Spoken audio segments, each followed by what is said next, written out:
Hello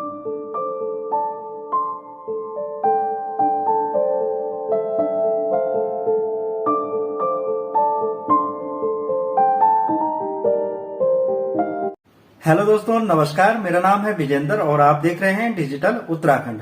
दोस्तों, आज इस वीडियो में हम बात करेंगे कि कैसे हम घर बैठे अपने मोबाइल फोन या अपने पीसी से रोजगार पंजीकरण करवाएंगे, यानी सेवायोजन कार्यालय में अपना नाम दर्ज करवाएंगे। दोस्तों, वीडियो में आगे बढ़ने से पहले आपसे एक रिक्वेस्ट है, यदि चैनल पे नए हो तो चैनल को लाइक, शेयर और सब्सक्राइब जरूर करें। साथ में बेल आइकन जरूर दबाएं ताकि आने वाली वीडियो का आपको नोटिफिकेशन मिलता रहे। दोस्तों, अपने दोस्तों के साथ जरूर शेयर करें ताकि वो लोग भी घर बैठे अपने मोबाइल से अपने डॉक्यूमेंट बना पाएं। चलिए वीडियो शुरू करते हैं, चलते हैं अपनी मोबाइल की स्क्रीन पे। सबसे पहले मैं आपको दिखा देता हूं सेवायोजन कार्यालय में अपना नाम दर्ज करने के लिए हमें क्या क्या डॉक्यूमेंट चाहिए होंगे। तो यहाँ पे आप सबसे पहले देख सकते हैं एक फ़ोटो चाहिए होगी, यानी आवेदक की हमें एक फ़ोटो यहाँ पे अपलोड करनी होगी। उसके बाद जो अनिवार्य दस्तावेज हैं उसमें जन्म तिथि का साक्ष्य यानी हाई स्कूल का प्रमाण पत्र या जन्म प्रमाण पत्र यहाँ पे चाहिए होगा।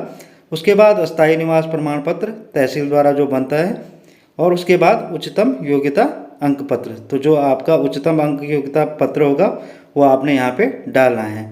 तो चलिए हम सीधे चलते हैं अपनी सरकार के पोर्टल पे। यदि आपके पास अपनी सरकार पोर्टल पे आईडी नहीं है तो इसका लिंक मैं आपको डिस्क्रिप्शन में दे दूंगा, आप वीडियो देख के अपनी आईडी बना सकते हैं। तो यहाँ जहाँ लिखा है नए आवेदन के लिए अनुरोध करें, तो यहाँ हम क्लिक कर लेंगे। इस तरह से नया पेज आ जाएगा। तो यहाँ पे सेवायोजन विभाग हम सिलेक्ट कर लेंगे। उसके बाद यहाँ पे रोजगार पंजीकरण पे हम यहाँ पे क्लिक कर देंगे। इस तरह से यहाँ पे रोजगार पंजीकरण यहाँ पे हम क्लिक कर देंगे। क्लिक करने के बाद इस तरह से नया पेज हमारे सामने आ जाएगा। तो यहाँ पे हमने सबसे पहले आवेदक की एक फ़ोटो अपलोड कर लेनी है। यहाँ प्लस पे हम क्लिक कर लेंगे तो ये हमें हमारी गैलरी में ले जाएगा। तो यहाँ से आपने आवेदक की फ़ोटो अपलोड कर लेनी है। इस तरह से हम फ़ोटो को सिलेक्ट यहाँ से कर लेंगे। फ़ोटो सेलेक्ट करने के बाद ये अपलोड हो जाएगी, और जहाँ लिखा है अच्छी तरह से तो वहाँ पे हम क्लिक कर देंगे तो हमारी फ़ोटो अपलोड हो जाएगी। उसके बाद जन्म तिथि का साक्ष्य यानी यहाँ पे आपका हाई स्कूल का प्रमाण पत्र या आपका जन्म प्रमाण पत्र आपने यहाँ पे अपलोड करना है। इसका आपने PDF बना लेना है। इस तरह से हम इसको अपलोड कर देंगे। उसके बाद अस्थायी निवास प्रमाण पत्र, तो इसका भी आपने PDF बना लेना है और यहाँ पे अस्थायी निवास प्रमाण पत्र आपने अपलोड कर लेना है। इस तरह से हम सेलेक्ट कर लेंगे और ये अपलोड हो जाएगा। उसके बाद आता है उच्चतम योग्यता अंक पत्र। तो जो भी आपका उच्चतम योग्यता अंक पत्र होगा उसका भी आपने PDF बना लेना है और उसको भी यहाँ पे अपलोड कर लेना है। इस तरह से हमारे तीनों डॉक्यूमेंट अपलोड हो जाएंगे। उसके बाद नीचे वैकल्पिक दस्तावेज यदि आपके पास हैं तो आप यहाँ पे अपलोड कर सकते हैं, नहीं तो जहाँ लिखा है जमा करें, जमा करें पे क्लिक कर लेंगे।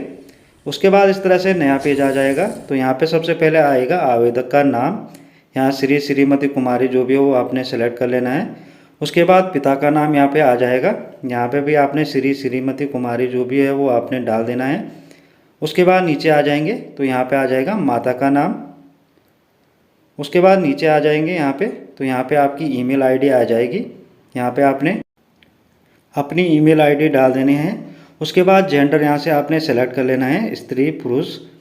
उसके बाद यहाँ पे आ जाएगी आपकी जन्म तिथि, जो भी आपकी जन्म तिथि होगी आपने डाल देनी है। उसके बाद विवाहित स्थिति, तो विवाहित हैं तो विवाहित, नहीं है तो अविवाहित।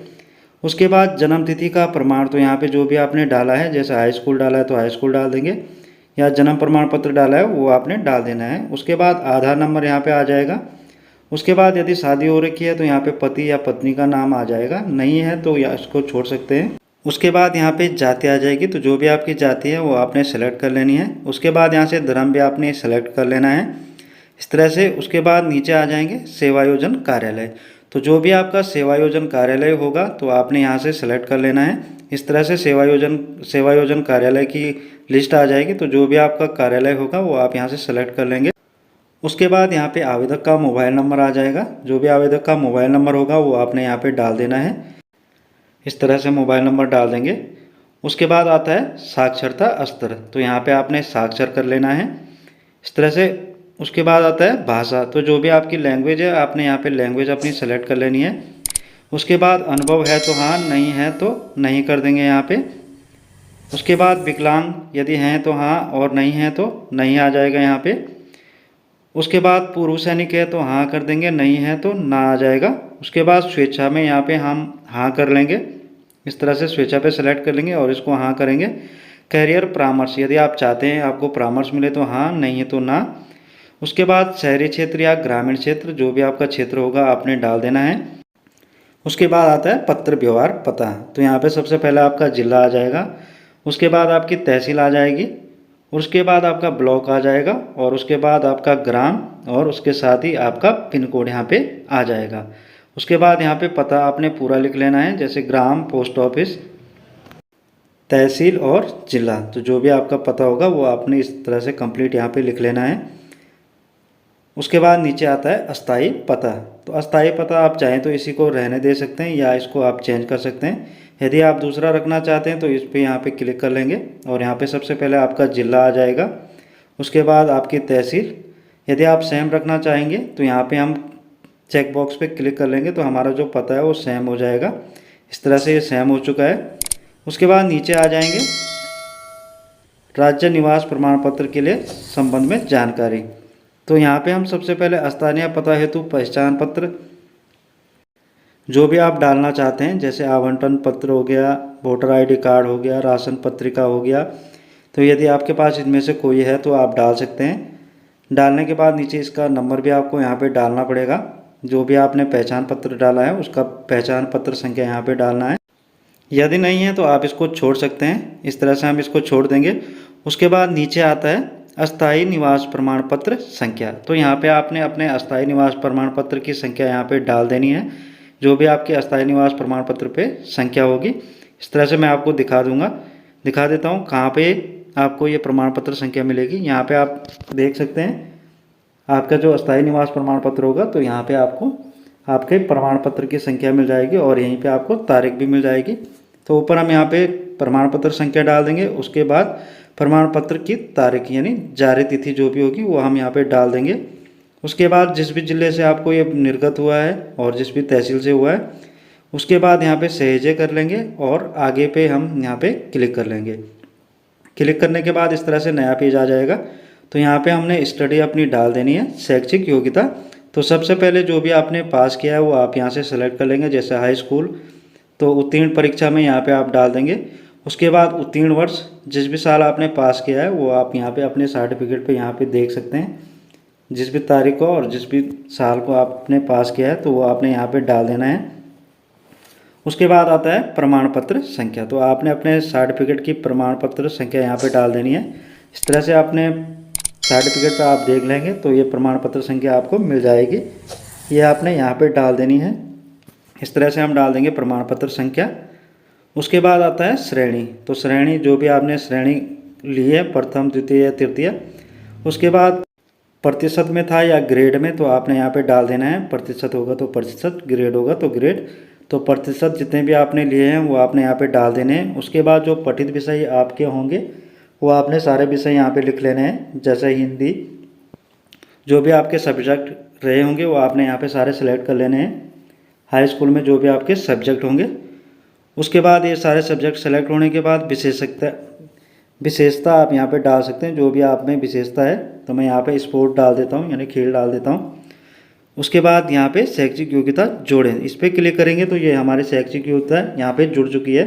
यहाँ पे देख सकते हैं 10th पास, इस तरह से ये सारा यहाँ पे डिटेल आ जाएगा। उसके बाद इसको सहेजे कर लेंगे। सहेजे करने के बाद वापस फिर से हम यहाँ ऊपर आ जाएंगे।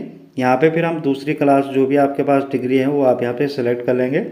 फिर सेम वही हो जाएगा, उत्तीर्ण वर्ष और जो भी तिथि होगी वो आपने यहाँ पे डाल देनी है। उसके बाद प्रमाण पत्र की संख्या जो भी होगी वो आपने यहाँ पे डाल देनी है, जो भी आपके सर्टिफिकेट की प्रमाण पत्र संख्या होगी। उसके बाद जो भी श्रेणी होगी, प्रथम, द्वितीय, तृतीय, तो वो आपने डाल देनी है। तो कितने प्रतिशत आपने अंक लिए हैं वो भी आप यहाँ पे डाल देंगे। उसके बाद जो भी सब्जेक्ट आपके होंगे वो आपने यहाँ पे सारे डाल देने हैं। इस तरह से जो भी सब्जेक्ट आपके रहे होंगे वो इस तरह से हम यहाँ पे डाल देंगे। सब्जेक्ट डालने के बाद विशेषता में भी आप जो चाहें वो आप डाल सकते हैं। उसके बाद यहाँ पे फिर से शैक्षिक योग्यता जोड़े पे क्लिक कर लेंगे। तो यहाँ पे आप देख सकते हैं हाई स्कूल भी और इंटर भी यहाँ पे दोनों जुड़ चुका है। उसके बाद सहेजे करेंगे और आगे पे यहाँ पे क्लिक कर लेंगे। क्लिक करने के बाद इस तरह से नया पेज आ जाएगा स्वेच्छा से। तो यहाँ पे आवेदक का प्रकार आ जाएगा, कुशल है या अकुशल। तो आपके पास यदि एक्सपीरियंस है तो आप कुशल डाल सकते हैं, नहीं है तो अकुशल। उसके बाद रुचि, स्वरोजगार जो भी आप डालना चाहते हैं। उसके बाद क्षेत्र, जिस भी क्षेत्र में आप काम करना चाहते हैं वो आप डाल सकते हैं। उसके बाद कार्य की भूमिका, तो यहाँ पे आप स्वरोजगार डाल सकते हैं। उसके बाद इसको सहेजे कर लेंगे और आगे पे क्लिक कर लेंगे। इस तरह से नया पेज आपके सामने आ जाएगा, कैरियर परामर्श। तो यदि आप चाहते हैं आपको कैरियर परामर्श मिले तो हाँ कर देंगे, नहीं तो इसको ना कर देंगे। उसके बाद रुचि में फिर स्वरोजगार डाल देंगे और सहेजे करेंगे। सहेजे करने के बाद इसको फिर से हम क्लिक कर लेंगे आगे। आगे करने के बाद यहाँ पे आप चेक बॉक्स पे क्लिक कर लेंगे। यहाँ पे आप पढ़ सकते हैं, मैं प्रमाणित करता हूँ या करती हूँ, मेरे द्वारा उपरोक्त समस्त सूचनाएं अभिलेख या प्रमाण पत्र मेरी जानकारी के आख्या सत्य व सही है। मैं इस तथ्य से भली भांति भिन्न हूँ कि मेरे द्वारा दी गई सूचनाएं यदि असत्य या गलत पाई जाती हैं तो मैं नियमानुसार दंड का भागी रहूँगा या रहूँगी। साथ ही मुझे दी जा रही सभी सुविधाएं स्वतः निरस्त मानी जाएंगी। तो यहाँ चेक बॉक्स में हम क्लिक कर लेंगे।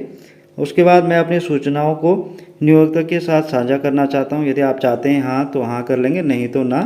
हाँ करने के बाद नीचे समीक्षा विवरण, मैं यह घोषणा करता हूँ कि मेरे द्वारा आवेदन में दी गई जानकारी हर तरह से सही है। यदि कोई भी जानकारी गलत पाई जाती तो आवेदन खारिज किया जा सकता है।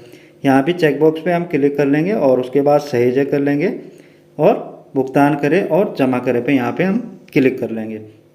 क्लिक करने के बाद इस तरह से हम अपने पेमेंट गेटवे मोड पे आ जाएंगे। तो यहाँ पे आप नेट बैंकिंग, डेबिट, क्रेडिट या वॉलेट या यूपीआई के माध्यम से यहाँ पे पेमेंट कर सकते हैं। तो मैं यहाँ पे यूपीआई से पेमेंट करना चाहता हूँ तो यूपीआई पे क्लिक कर लूँगा। उसके बाद यहाँ पे मैं अपनी यूपीआई आईडी डाल दूँगा। इस तरह से अपनी यूपीआई आईडी डालने के बाद पे नाउ पे यहाँ पे क्लिक कर लेंगे। क्लिक करने के बाद यहाँ पे कंटिन्यू, यहाँ पे मात्र आपको 30 रुपये का शुल्क लगेगा। कंटिन्यू करने के बाद आपकी यहाँ पे पेमेंट हो जाएगी। इस तरह से आपने पेमेंट कर लेनी है अपनी। पेमेंट करने के बाद आपको नोटिफिकेशन मिल जाएगा। इस तरह से हमारी जो पेमेंट है ये हो चुकी है और वापस हम अपनी सरकार पोर्टल पे यहाँ पे आ जाते हैं। तो यहाँ पे आप देख सकते हैं भुगतान सफल, जो आवेदन संख्या है वो इस तरह से है। आप चाहें तो इसकी रसीद डाउनलोड कर सकते हैं। रसीद डाउनलोड करे पे यहाँ पे क्लिक कर लेंगे तो हमारी जो रसीद है वो डाउनलोड हो जाएगी। यहाँ 3 डॉट पे हम क्लिक कर लेंगे। क्लिक करने के बाद डाउनलोड पे, और यहाँ पे आप देख सकते हैं रिसिप्ट। इसको ओपन करके मैं आपको दिखा देता हूँ।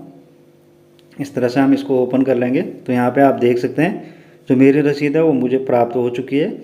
और 2 या 3 दिन के अंदर आपका जो रोजगार पंजीकरण में है नाम दर्ज हो जाएगा और आपको इसी आईडी पे आपका प्रमाण पत्र मिल जाएगा। तो यहाँ होम पे मैं क्लिक कर लेता हूँ और देख लेता हूँ तो मेरा आवेदन है वो हो चुका है। यहाँ लंबित आवेदन पे हम देखेंगे तो यहाँ पे 2 आवेदन हैं। तो यहाँ पे लास्ट में देख सकते हैं आप रोजगार पंजीकरण जो अभी मैंने किया है। 1-2 दिन बाद मैं इसको चेक कर लूँगा और मेरा जो प्रमाण पत्र है वो आता है। इस तरह से फिर से मैं होम पे क्लिक कर लेता हूँ 2 दिन बाद। तो यहाँ पे देख सकते हैं इस तरह से यहाँ नीचे आ जाएंगे। यहाँ पे लंबित आवेदन आप देख सकते हैं 0 हो चुके हैं और प्राप्त प्रमाण पत्र यहाँ पे 56 हो चुके हैं। तो प्राप्त प्रमाण पत्र पे मैं यहाँ पे क्लिक कर लूँगा, प्राप्त प्रमाण पत्र पे, और उसके बाद यहाँ पे नीचे कर लेंगे, इसको स्क्रॉल डाउन कर लेंगे तो जो भी आपका प्रमाण पत्र होगा वो लास्ट में हो जाएगा। तो यहाँ पे आप देख सकते हैं रोजगार पंजीकरण। तो यहाँ पे इस तरह से ये हमारा प्रमाण पत्र हमें मिल चुका है। तो जहाँ पे ये ब्लू कलर में UK22ES इस तरह से लिखा है तो इस पर हम क्लिक कर लेंगे। क्लिक करने के बाद जो हमारा सर्टिफिकेट है वो इस तरह से नया पेज ओपन हो जाएगा और यहाँ पे हम इसको भी लास्ट में आ जाएंगे यहाँ पे, और जहाँ पे लिखा है प्रमाण पत्र ये ब्लू कलर में यहाँ, तो यहाँ पे हम क्लिक कर लेंगे। क्लिक करने के बाद जो हमारा प्रमाण पत्र है वो डाउनलोड हो जाएगा। तो इस तरह से हम यहाँ ऊपर आ जाएंगे और यहाँ 3 डॉट पे हम क्लिक कर लेंगे। यहाँ पे 3 डॉट पे क्लिक करने के बाद डाउनलोड, यहाँ जहाँ लिखा होगा वहाँ डाउनलोड पे हम क्लिक कर लेंगे। 3 डॉट और यहाँ पे डाउनलोड। तो डाउनलोड पे देख सकते हैं आप UK22ES ये हमारा सर्टिफिकेट डाउनलोड हो चुका है। इसको हम ओपन करके देख लेते हैं। तो आप देख सकते हैं जो रोजगार पंजीकरण है वो हमारा हो चुका है और हमें जो सर्टिफिकेट है वो हमें प्राप्त हो चुका है। तो ये सर्टिफिकेट अगले 4 वर्षों के लिए वैलिड रहेगा, उसके बाद हम इसमें संशोधन कर सकते हैं। तो इसी तरह से आप घर बैठे अपना प्रमाण पत्र बना सकते हैं। आशा करता हूं कि आप समझ चुके होंगे किस तरह से हम घर बैठे अपने मोबाइल फोन से अपना रोजगार पंजीकरण करवाएंगे। मिलते हैं अगली वीडियो के साथ, तब तक अपना ख्याल रखें, स्वस्थ रहें। जय हिंद, जय भारत, जय उत्तराखंड।